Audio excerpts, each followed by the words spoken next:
EightWest, live from the Wood TV Art Prize studio at the Grand Rapids Art Museum. Well, you know that it's always important to plan ahead. You know, it wasn't raining when Noah built the ark, right? So the same thing can be said for preparing for something in your life that you may be excited to have happen, or something that you know is a foreseeable future. So today we are talking with our expert in planning, David Carey. That would be me. That's right, That's right. exactly. So we know that we're all going to get older. It happens. And we know that eventually our days on this planet will come to an end. Right. And we need to plan for those eventualities. That's true. And you know, most of the time when people think about estate planning, they're thinking about the end days, you know, I mean, what happens after I die? Right. Our focus is really very much on what happens if you live. Right. Right? How do we make sure that, you know, we've got everything set up so that while you're still with us, that all the other things that you've done last as long as you do. Now, I understand, a little birdie told me that there's a member of the DeBoer family who's now a professional golfer. Well, she's becoming. Is that correct? She's trying to make a run at becoming a professional golfer. Exactly. Okay. Well, I'm going to guess that she didn't start off at the miniature golf course last week. No, yeah. You know? It was years and years and years growing up, playing high school, collegiate golf, and yes, absolutely, you're right about that. Well, I mean, it's the same sort of thing. Good things don't just happen, you know. You have to. Well, the flowers. I mean, how did those get here? Well, somebody planted them, right? And then they took care of them, and then they grew them, and then one thing after another, and it's no different than anything else you've done in your life. Although, you know, there do seem to be an awful lot of folks out there, you know, and you know who they are. They don't plan ahead, and you know, when you look at those folks, you think, well, you know, what was the end result? Is that the result I want in my family? Is that the result I want for me? And you've made different choices in your life. You know, I always think that when we have these conversations, David, sometimes I think, you know, to outlive your money or your resources, that can just be heartbreaking, not just for the person who's going through it, but for the family. Right, exactly. Who may not be able to care for them. Well, you know, one of the worst things that we see is when we get a family in crisis, and when they come in and they just found out about it, just got the diagnosis, mom just went to the nursing home, that sort of thing.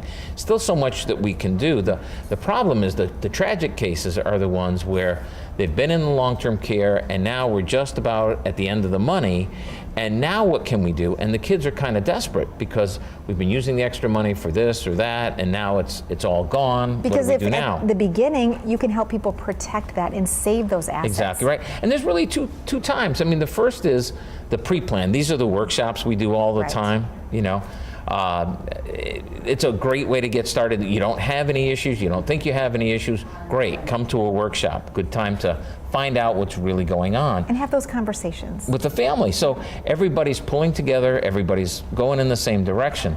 The other thing though is, if you get the diagnosis, if you've got a placement, if you've got need the long-term care right now, well, you know, there's two great times to plant a tree, right? 20 years ago and this afternoon. Yeah, exactly. Well, if you need it now, well, let's act now.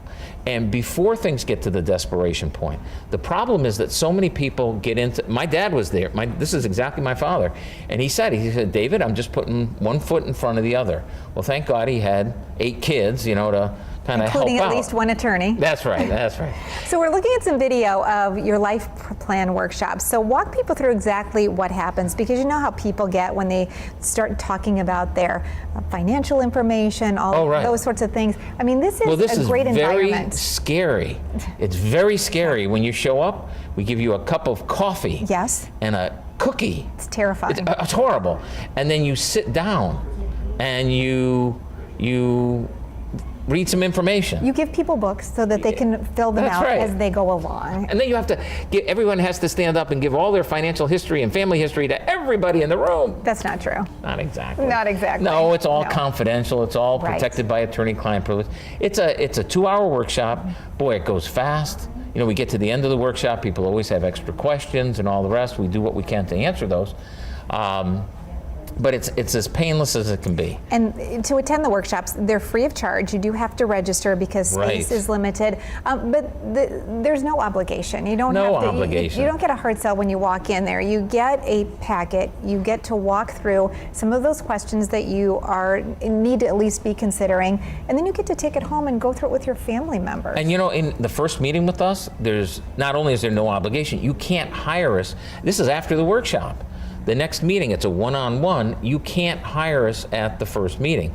That's not how we do it, because we take everything step by step by step. Yeah. And because of the system that we've got, we've served thousands of families in West Michigan. You know what we just started this month was figuring out how much we were saving people who are in the nursing home. You know, by the third week, we're over $1 million. Wow. And that's not including houses. That's just for folks who needed the Medicaid, and now the spouse is protected, right? Mm-hmm. And now the kids have the money to supplement what Medicaid will pay. And that's, you know, and then if there are leftovers for the kids, so be it. So be it. And then we haven't even talked about things like if you have a family cottage, or if you have a farm, or if your estate does include property, all those sorts of things too, because we know that this can be complicated, and so you want somebody on your side to walk you through it. But this is really regular folks planning is what it is. Yeah. You know, it's not millionaire planning. Right. I mean, it's pretty sophisticated, but at the same time, it's regular folks planning. Now, our big excitement, coming up. Very excited. Yeah. October 13th. That's right. I'll be there. We're doing the new office ribbon cutting and grand opening down in Portage. And as part of that, you're celebrating at Western Michigan University's homecoming a big Guinness Book of World Records vow renewal. That's October 8th, and we want to let everybody know. We'll get all that info on our website. Talk about planning ahead, right? Yes. Renewing your vows. Renewing your vows. 20 years. People have been married 20 years. Coming to renew their vows at Waldo Stadium. At Waldo Stadium. Pretty exciting. Sounds great. And stay right there. More of 8 West when we come back.